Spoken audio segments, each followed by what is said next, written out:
everybody, Chawan here.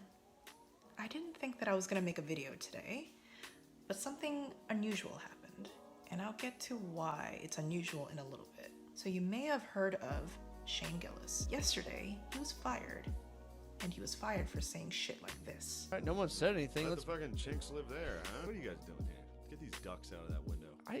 So that podcast that we just heard, it happened in 2018.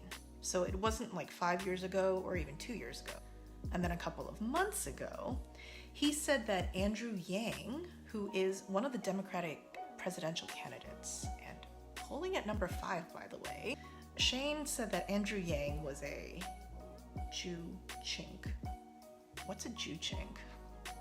Rhetorical question. Is it just me? Or does Shane really love to use the word chink? The answer is yes. He does use the word chink a lot, but it's for strategic reasons.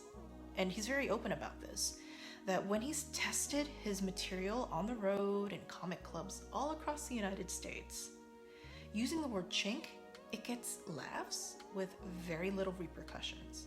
So he gets to use a racial slur, he being a white dude, he gets to use a racial slur without having anybody like tweet, oh my god, this guy is such a racist.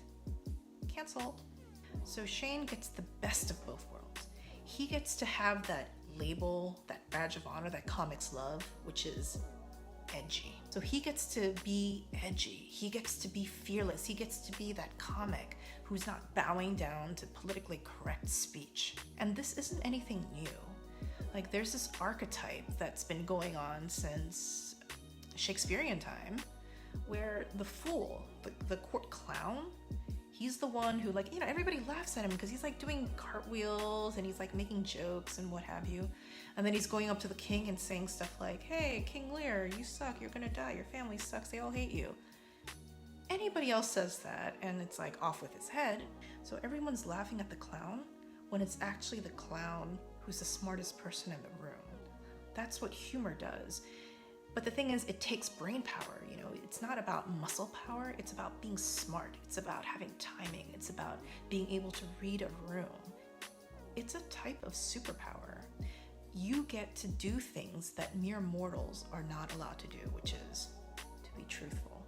So Shane, he gets to have that edgy badge, and at the same time, he doesn't have to deal with the cancel culture, the blowback, the pushback that happens. The word chink itself is not what bothers me. I don't give a shit. The thing that does bother me is that the reason why Shane used it is because he tested it with audiences and they laughed. I don't think he's more racist than the average person, to be honest. I don't think he's this horrible, secret, neo-Nazi KKK card-carrying member.